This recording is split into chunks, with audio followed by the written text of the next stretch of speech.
ओम नमः सिद्धेभ्यः। सभी को शुद्धात्म वंदन। आज के इस सोनगढ़ संदेश में जो आज संदेश प्रसारित हुआ है वह पूज्य गुरुदेव श्री के वचनामृत के 225 नंबर के बोल के आधार से दिया है। बहुत ही सुंदर इसमें वक्तापने में कैसे कैसे गुण होने चाहिए इस बात का विवेचन किया है। तो आइए संदेश पढ़ते हैं। वक्ता को शास्त्र प्रवचन द्वारा आजीविकादिक लौकिक कार्य साधने की इच्छा नहीं होना चाहिए, क्योंकि आशावान हो तो यथार्थ उपदेश नहीं दे सकता। इस प्रकार का जो प्रकरण है ये पुरुषार्थ सिद्धोपाय जी ग्रंथ में भी बहुत सुंदर वर्णन किया गया है और मोक्ष मार्ग प्रकाशक जी ग्रंथ में आचार्य कल्प टोडरमल जी देव ने बहुत ही सुंदर विस्तृत चर्चा के साथ इस विषय का खुलासा किया है कि वक्ता कैसा होना चाहिए। तो वक्ता द्वादशांग का पाठी होना चाहिए, जिसे समस्त द्वादशांग का ज्ञान हो, संस्कृत प्राकृत सबका उसको समीचीन ज्ञान होना चाहिए। प्लस जो उसका लौकिक व्यवहार है वह भी कैसा होना चाहिए, उत्कृष्ट होना चाहिए। न्याय नीतिवान होना चाहिए, ईमानदार सत्यवादी होना चाहिए। शास्त्र स्वाध्याय करते समय सैलरी जिसे कहते हैं ना मासिक आय, उसको लेने वाला नहीं होना चाहिए। ऐसा क्यों नहीं होना चाहिए? क्योंकि यदि वो आशावान होगा तो उसे क्या होगा, वो धन की इच्छा होगी। तो धन की इच्छा के कारण वो जो जिन लोगों के द्वारा उसे धन की प्राप्ति होती है वो ऐसे किसी प्रसंगों को बोलने में चूक भी सकता है कि कहीं किसी को बुरा ना लग जाए। तो यानी कि जो सभा में बैठे लोगों की रुचि के अनुसार वो बोलेगा, जिनवाणी के सत्य धर्म को प्रकाशित नहीं करेगा। तो इसीलिए आशावान वक्तापने को सुशोभित नहीं करता है। और भी बहुत सारे उदाहरणों के माध्यम से बताया है कि वक्ता किस किस प्रकार के होते हैं और किस प्रकार के नहीं होना चाहिए। इस प्रकार वक्तापना भी यदि सही ढंग से हो तो ही वक्तापने को सुशोभित करता है। क्यों अच्छा, इसके लिए क्या रीज़न होता है? क्योंकि जो वक्ता है वह किसे कह रहा है, किसे इंडिकेट कर रहा है? श्री जिनेंद्र देव की वाणी जो आचार्य देवों ने लिखी, गंधर्वों ने गुथी, उस वाणी को वो बता रहा है जो जिनवाणी के रूप में है। तो उसकी शोभा भी तो वैसे ही होगी जैसे हम कोई हीरे की अंगूठी लेने जाएं तो हम उसको किस में रख के लाएंगे? क्या सिंपल से कागज़ की पुड़िया में बांध कर लेके आएंगे? नहीं, वो हीरे की अंगूठी को रखने के लिए भी एक विशेष प्रकार की सुंदर डिब्बी होगी जिसके अंदर हम उसको रख कर लाएंगे, तो वो उसको ही सुशोभित करेगा।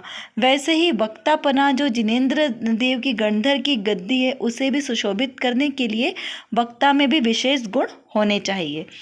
तो चलिए इसी के साथ हम आज की रत्न कणिका भी देखते हैं कि आज की रत्न कणिका में क्या प्रश्नोत्तरी आई है।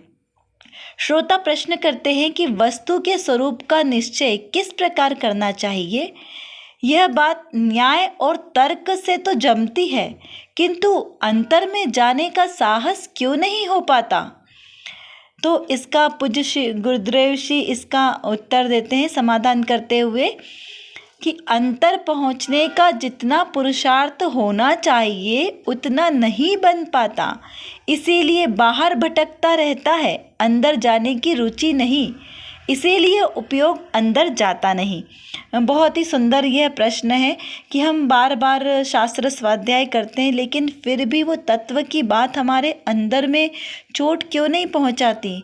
हम जानते हैं कि संसार दुख रूप है, संसार दुख का कारण है, संसार में जितने भी संयोग है वो सारे वियोग के लिए ही हैं, फिर भी हमारा इनसे जो अपनत्व है वो क्यों नहीं टूटता? हमारा उनके प्रति इतना मोह राग द्वेष क्यों उत्पन्न होता है? क्योंकि हमारी जो दृष्टि है वो अंतर में नहीं जा रही है, बाहर में। हम मुंह से तो बोल रहे हैं कि संसार दुख रूप है, ये संसार के रिश्ते किसी भी कार्यकारी नहीं है, संसार में कितना भी सबको खुश करो कोई खुश होने वाला नहीं है, ये सब कहने में तो आ रहा है, लेकिन अंतर में वो चीज़ उतरने नहीं है, प्रतीति नहीं हो रही है उस चीज़ की। तो कहना और सुनना, इन दोनों बातों में बहुत डिफरेंस है। और फिर उससे भी ज़्यादा क्या है, उसका अनुभव करना। तो संसार के दुखों को, उससे ज़्यादा इस शरीर से एकत्व पने को, इससे दूर होना, यह बहुत ही महापुरुषार्थ की बात है। लेकिन करने योग्य कार्य तो यही है। जब तक हम अपने इस शरीर आदि जो हमारे एक क्षेत्रावगाह हमारे साथ रहता है ना, इसी से हम भेद ज्ञान करके इसको भिन्न नहीं जानेंगे, तब तक हम और सबसे भिन्नता नहीं कर पाएंगे। देखिए, हमें भेद ज्ञान करने के लिए 5 चीज़ें आवश्यक है। सबसे पहले तो जो जड़ द्रव्य हैं उनसे भेद ज्ञान करें।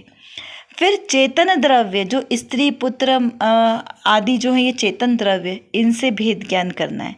फिर उसके बाद में एक क्षेत्रावगाही रहने वाला ये जो मेरा शरीर है, तीसरे नंबर पर, इससे भेद ज्ञान करें।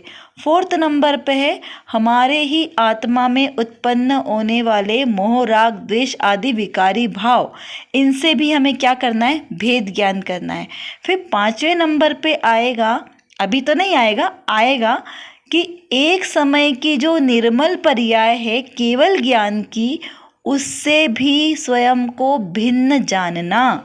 जब हम उससे भी स्वयं को भिन्न जानेंगे तब हमें शाश्वत सुख, अनंत सुख, जो सिद्धों का सुख है, उसकी प्राप्ति होगी।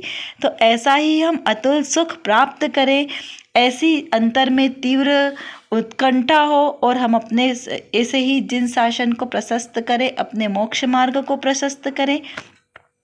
अभी आपको इन जो संदेशों में आए कुछ क्वेश्चंस रिवीजन के लिए आपको दिए गए, आप उनको आंसर देने का प्रयास करें और अपना स्वाध्याय और बढ़ाएं। यदि कोई प्रश्न हो तो कमेंट बॉक्स पे लिखकर अवश्य पूछें। इसी के साथ आप अपना अपने आत्म सन्मुख होकर पुरुषार्थ को उग्र बनाएं। ऐसी पवित्र भावना के साथ आज हम हमारी वाणी को यहीं पर विराम देते हैं। सभी को सादर जय जिनेंद्र।